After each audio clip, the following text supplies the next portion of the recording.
Amis fidèles téléspectateurs, c'est un plaisir de vous retrouver. Bienvenue à cette nouvelle session du bulletin d'information de la Proxi TV. Tout de suite, les titres. Dérive sur les réseaux sociaux et violences politiques lors des élections, le khalife général des Mourides sermonne les jeunes et les acteurs politiques. Trafic de passeports diplomatiques, la procédure de levée de l'immunité parlementaire des deux députés bientôt lancée. 34 copies de passeports saisies, 31 faux mariages décelés. À Vélingara, la population vit dans l'espoir d'une vigoureuse reprise de l'activité économique. À Dakar, un nouveau-né retrouvé dans une poubelle au monument de la Renaissance. Voilà pour les titres, le développement c'est tout de suite. Bienvenue à tous et merci de vous informer sur la Proxi TV. La cérémonie officielle tenue à la résidence Khadim Rassoul en face de la grande mosquée a marqué la fin de la célébration du Grand Magal.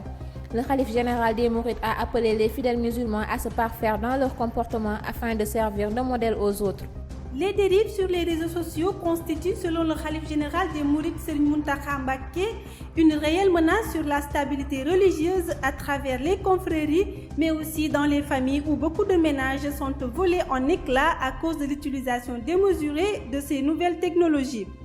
Le marabout a renvoyé les jeunes aux enseignements de Cheikh Ahmadou Bamba, au travail et aux préceptes de l'islam.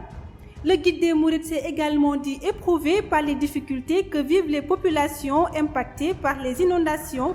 Il a aussi demandé au pouvoir public de faire tout leur possible pour soulager ces sinistrés et de résoudre les problèmes liés à l'eau avant la prochaine édition. Retour à Dakar, la procédure pour la levée de l'immunité parlementaire des députés va être incessamment lancée. Après la saisie de 34 copies, 2 députés de la majorité parlementaire cités dans l'affaire bientôt devant le juge. La procédure pour la levée de l'immunité parlementaire des 2 députés sur l'affaire de trafic de passeports diplomatiques va être lancée selon des sources sûres. À ce propos, Condé, qui serait le cerveau du trafic de passeports, a beaucoup parlé sur le procès verbal. Ainsi, il affirme « Quand je connaissais Mamadou Sall, il était enseignant. Boubacar Biaye et Mamadou Sall me sollicitaient pour aller aux affaires étrangères avec leurs femmes et enfants.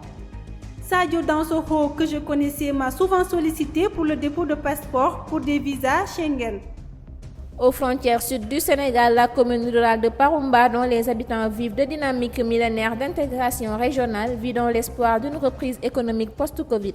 Les populations de cette zone se trouvent fortement éprouvées par de longs mois de cloisonnement liés aux restrictions décidées par les pouvoirs publics des 3 pays dans le cadre de la lutte contre le Covid-19. La commune rurale de Paroumba à Vélingara vit dans l'espoir d'une vigoureuse reprise de l'activité économique depuis l'apparition des prémices de la normalisation de la libre circulation des biens et des personnes dans cette zone frontalière de la République de la Guinée et de la Guinée-Bissau. Les premiers signes d'un retour à la normale dans la circulation des biens et des personnes fait souffler un vent d'enthousiasme espéré depuis plusieurs mois lié à la Covid-19. Nous terminons l'actualité nationale à Dakar où les agents de l'unité de coordination et de gestion des déchets ne vont pas oublier leur journée du dimanche 26 septembre coïncidant avec le Grand Magal de Touba.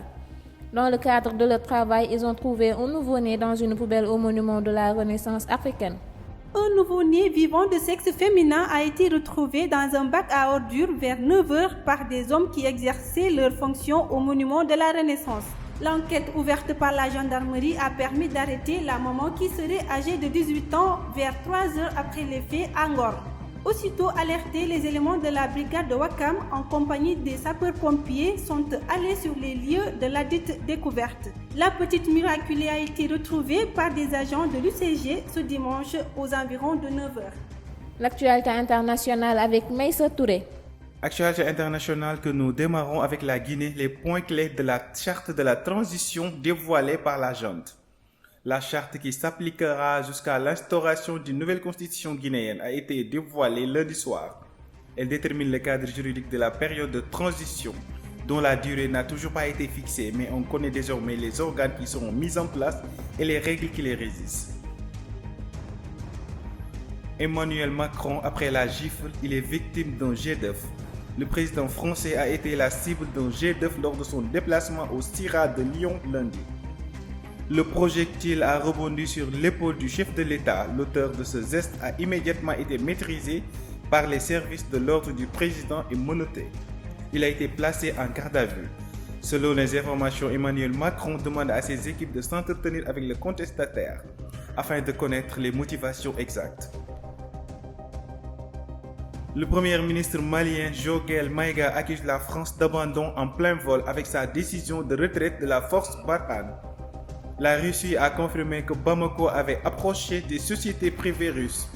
Une nouvelle situation née de la fin de Barkhane, plaçant le Mali devant le fait accompli et l'exposant à une espèce d'abandon en plein vol, nous conduit à explorer les voies et moyens pour mieux assurer la sécurité de manière autonome avec des partenaires, a affirmé Jogel Kolola Maïga. Mesdames, Messieurs, c'est la fin de ce journal. Merci de l'avoir suivi. Merci de votre fidélité.